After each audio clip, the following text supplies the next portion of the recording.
Hey, it's Aiden. So I think it's been like 3 weeks, maybe a month since I've made a video. I was just really busy with work. Also, just kind of tired. I feel like I needed that time to decompress a bit just from everything. Plus, also, I'm not really a perfectionist. I do strive for perfection sometimes, but I'm the type of person where I want to do a good job. So if I'm tired and I'm just kind of throwing together a video, and I'm like, oh, I don't feel like editing it, or oh, I don't it's an okay topic, it's an okay video. To me, that's not enough. Like, I'd rather give my all than like just some of it. So even if I had like, let's say I had a great topic, a really great topic that everyone's like, oh my God, yes, the video I've been waiting for, and I just wasn't feeling it and just kind of filmed it, it wouldn't be as good as it could have been. So that's why I kind of like took a step back. There's no way I could have made a video. I think one day I sat there and I tried like, I honestly think it was like 20 something. Yeah, it had to have been 20 something. It was like 20 something different videos and takes of me like starting and stopping. And some of them got really far into the topic. Like, I was talking for 15 minutes at the time. So I was like, okay, it's still not doing what I needed to. I'm talking in circles. It's just, and I even semi have like a script sometimes, and it was not working. And I was getting so beyond like frustrated with myself and the overall process that I just was like, it sucks you wasted this time recording, but delete it and move on. It's much better to put out a video that you actually like, that actually like resonates with people. Don't force it. So I took the time away. Plus my voice, talking for so long, it like tends to hurt my voice a little bit. As it's like dropping, it kind of like exacerbates it a little bit. But now that it's kind of like at a plateau, it's not dropping as much, I figured it would be a good time to make the video. Plus I can give you an update. So right now I'm at 4 months on testosterone. I think I said this in one of my last videos, or maybe it was on Instagram, but when you hit like a certain point in time, all the changes that can happen have happened. It's just their severity, right? So voice dropping, hairier, skin, etc., right? So right now, it's really just like my voice changing. Within the last month, I think my face has changed a little bit, but nothing crazy. I did have this moment the other day though. I was staring at my mirror, and I think I was like getting dressed or something, I don't know. But I was looking at the mirror, and I had like this moment where I was like dissociating. I was like, that's me. Obviously, like I'm moving and doing the same thing that like my reflection's doing. And obviously I'm not like too dissociative, like I know that's me, but that's also not me. It was so weird and like an out of body type thing. But I wasn't like grossed out or like hated how I looked. I liked how I looked in the mirror. I thought it was like a good experience. It was just bizarre. Like I felt so weird feeling that, but to me it was really cool because I was looking at myself and I was like, wow, I look really good. That's awesome. And I love those experiences. It was just mind-blowing to me how different I look and feel compared to like at the start of it. It's only 4 months, so imagine how I'm gonna look and feel down the line. And just like, to me, it's like a euphoric experience. You realize like, heck yeah, like I'm on the right path. Just having that patience, it's really gonna pay off. So I'm not sure if I'm the only one that has like those out-of-body dissociative experiences. I know people do in general, but I mean like while you're transitioning, do you look at yourself and you're like, holy crap, that's me, that's awesome? Because I thought it was pretty mind-blowing. But yeah, so this is where I'm at 4 months in. I kind of want to do like a comparison of my face shape, but it's hard to do that now. I think that's more of like a Instagram type thing, because like a video, I'm looking at myself and I'm moving my head and I can't really tell. It looks different to me now than it does when I'm like looking at a mirror. So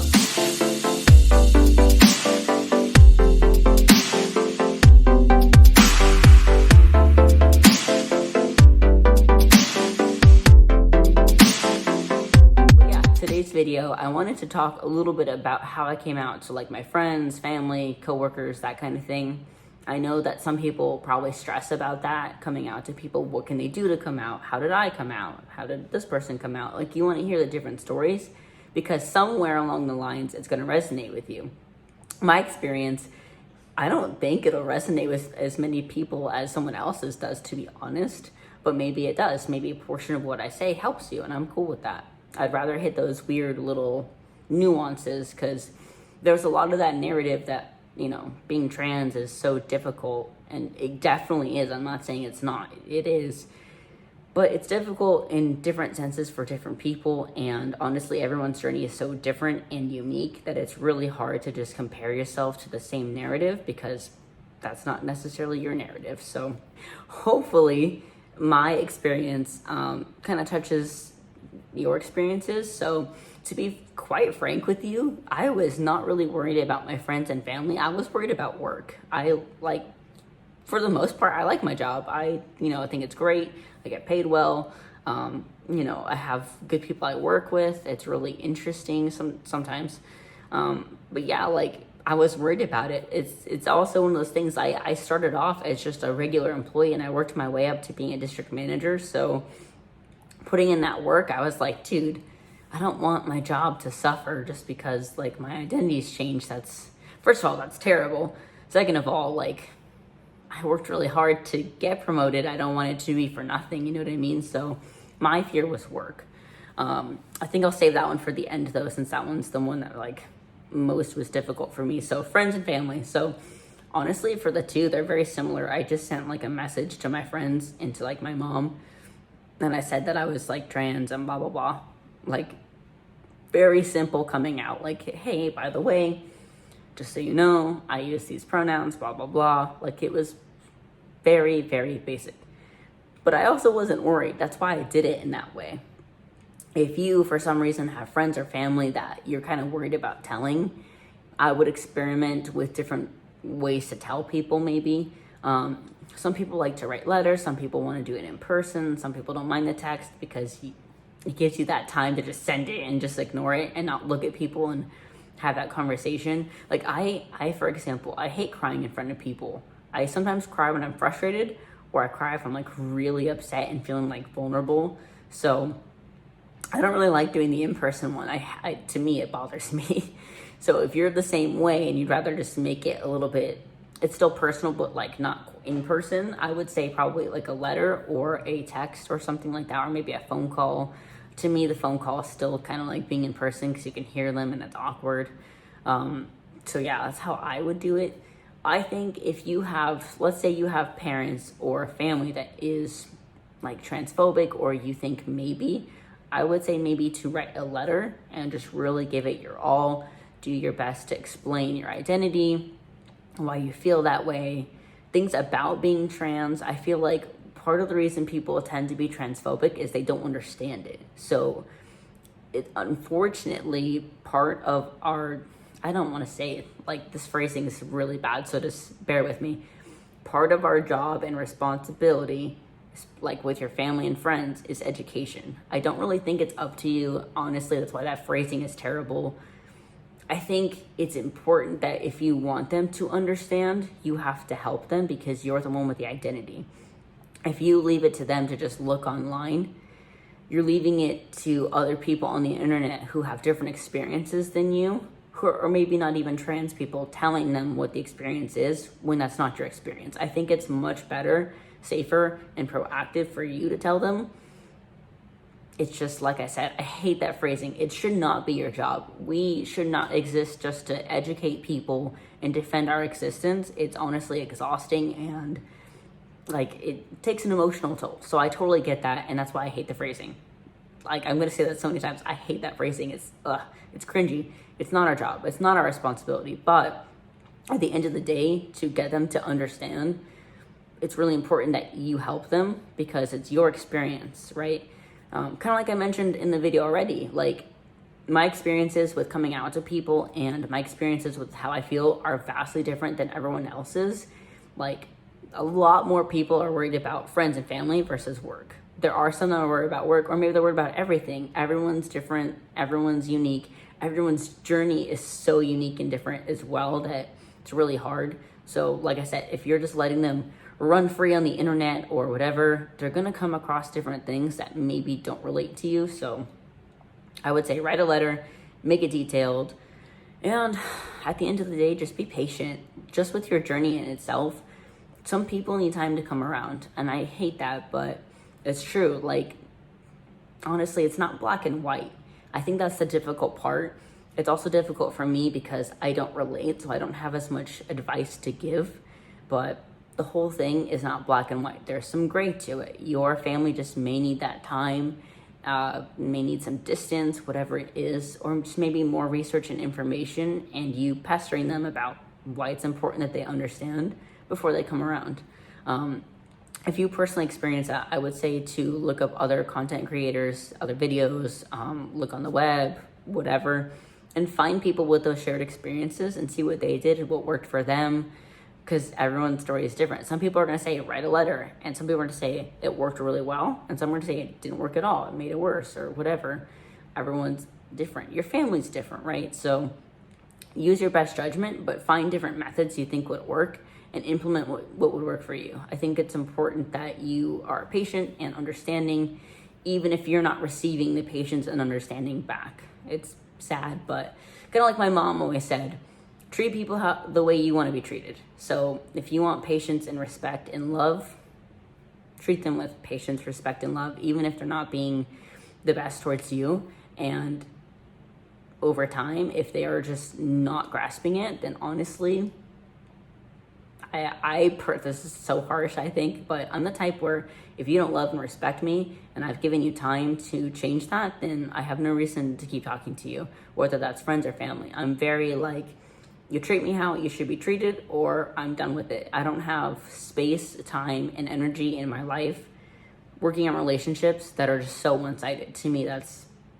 not a way to live. That's not nice. It's exhausting, right? So same thing. I think it's better to start that way and then later on put your foot down if you're having the same problem.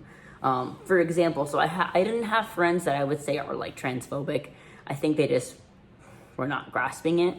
I've had other friends that just like, I'll tell them something is bothering me and they're not willing to fix it, or at least even hear me. Even if you disagree and you think you're not doing the thing, if you're not willing to listen when I say you're probably doing that, then to me, it sounds like you don't really care about how I feel about our friendship and our interactions, and that speaks volumes to me, right? So I say, kick them to the curb.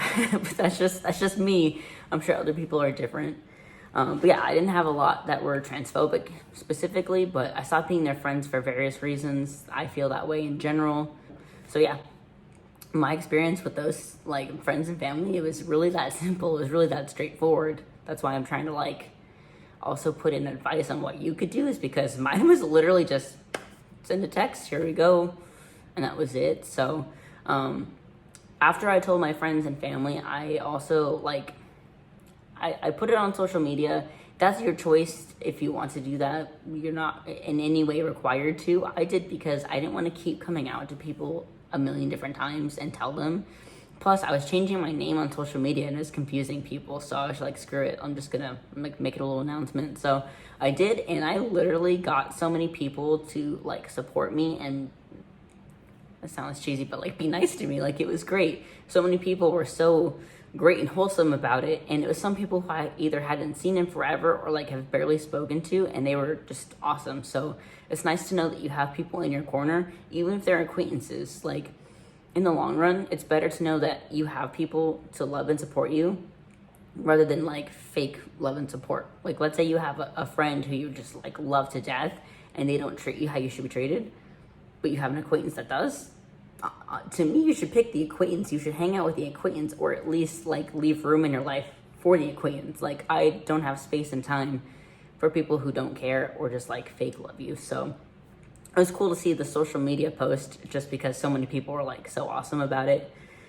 But really the stressful and difficult for me was my job. So in a nutshell, I have employees, I have clients, I have coworkers, I have a boss, and then the whole rest of the company, HR and stuff. So there's a lot of layers to it, which I was so nervous about because employees, I'm trying to think of a way to phrase it, they should respect you and look up to you and that kind of thing, right? So if I say I'm trans and, they are transphobic or think differently, let's say, you kind of lose that layer of respect, and then it kind of makes your job harder because you need your employees to do what they're supposed to, and they're not going to just because of a personal matter, right?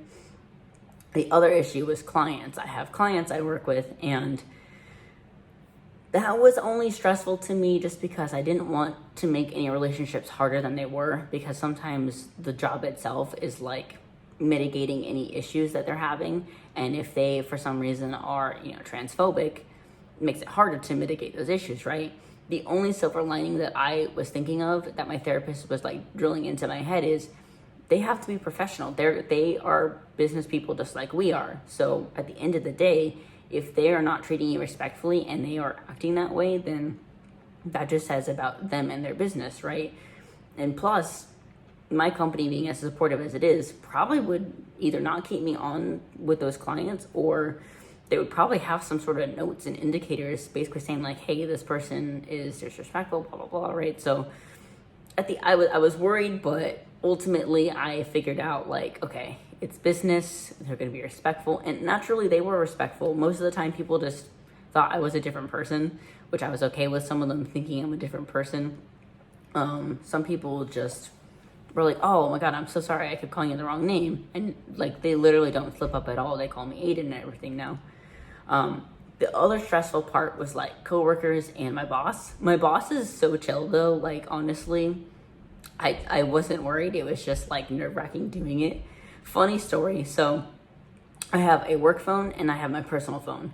My work phone, I don't know why, but like the cell service, it's AT&T, and I do not get cell service in my apartment. I literally have to go out to my patio or like leave the entire property and go somewhere else to make a phone call every time. So I'm usually sitting outside the patio because it's right here. So my phone just kept like not working. So I was telling him that I'm like trans, and like as I'm saying it, it keeps cutting out and cutting out. I think I told my boss, I want to say it like 7 times before he finally heard me. So it was just so cringy and terrible the whole time. And you would think as you're saying it multiple times, it gets easier. I think it got harder because it just was building up more and more and stressing me out because it's like 7 different times. But ultimately, my boss was super cool. He's not too bad at like my names and pronouns. Names like plural. He's not too bad with my name and pronouns. So he gets my name right most of the time. Pronouns still like a work in progress, but honestly, like I don't see him pretty often. It's usually like email and whatnot. So I can see the slip ups here and there, but he tries, like he actually puts in an effort and, tries to make sure I have everything I need and everything. So it's been actually like awesome in my opinion. My HR team, super cool. They like, so we have different systems we use for work. Like I have like 5 different things I log into, and they try their best to change every single one to say my name. There's like a couple that don't, but they still try their best and like work out a way to make sure it says what I need it to say. So that was really cool. And they were like so nice and respectful and just made sure that everything was correct, made sure that I'm like being treated properly, that kind of thing. So they were honestly great. I wasn't too worried. Most HRs, like, that's what they're there for, to make sure you're okay. But I know not all companies are created equal. So I think I'm really fortunate that I work for a great company that does treat me with respect and like a human being. But yeah, like, I think that was the easiest part, was actually telling them. It was just doing it. I was making it harder by like just waiting. But once I told them, it was super easy. My coworkers, they're pretty good with it. Some of them aren't, but I also don't see them that often either. We all kind of like, we manage our own areas, right? So I don't see them very frequently. Plus, they're like a little older. I don't want to say they're old. If you happen to watch this, I'm sorry, you're not old. But they're like older. They definitely are still like learning it, but they're getting the hang of it. And it's the effort. Like to me, I don't need people to be perfect. I need them to try. And they're trying. So I can't fault them for that. Once they get it down, I won't even notice it, right? But yeah, like it was nerve-wracking, but it's been pretty easy. I think the employees, some of them still get it wrong, but at the same time, like it's a learning process. Some of them you just need to correct and that's it. I think what's cool is when I hire people now, because HR changed everything, like my email, it says Aiden. It's a little easier. They have the premise when they're getting like, emails or like onboarded after interviews, they understand like, oh, Aiden, okay, this must be a guy, and just kind of assume already. So It makes it a little easier than before when it was kind of confusing because it would say like my previous name. So yeah, it hasn't been too difficult. I think, like I said, I'm lucky that I have a good company. If you work for a company and let's say you have coworkers or people that just are not being respectful, try going to HR. That's what they're there for. They're there. So in theory, HR is there to take care of the employees, take care of the company and their overall image. It's kind of like a PR firm. They want to make sure that they look good to everybody. They want to make sure that they don't look bad, they don't treat you bad. I know some people have poor experiences with HR. I think it really just depends on the situation. It's not black and white, but if you're an employee, you're experiencing problems, you should go to HR. That's like bottom line what you should do. If your boss is pretty cool, like mine is, and let's say you're having like issues with coworkers, you could start there with your supervisor and kind of work your way up from there. I think HR is a great bet though, because they document everything and they make sure everything's taken care of. So I think maybe doing both is the smart thing to do. And if you're having repeated issues, bring it up, because as they're documenting, so can you, and you have that proof that it's either not being handled or the coworker's not listening, and then the coworker can be like reprimanded or whatever. That's what I personally would do. That's for any job, any situation, not just being trans, like any other situation, you should do that. So hopefully you're in a good company, in a good location where they're gonna treat you how they're supposed to. But yeah, like, it's weird to make a video where I feel like it wasn't that helpful. I strive to like put informative or helpful content out, but at the end of the day too, like I'm not always gonna have this like experience where it's negative or positive or anything. It could just be neutral. So most of that was just neutral. Some of it was a little negative, some of it was positive. So it really just depends. I think it was also important to see the differences.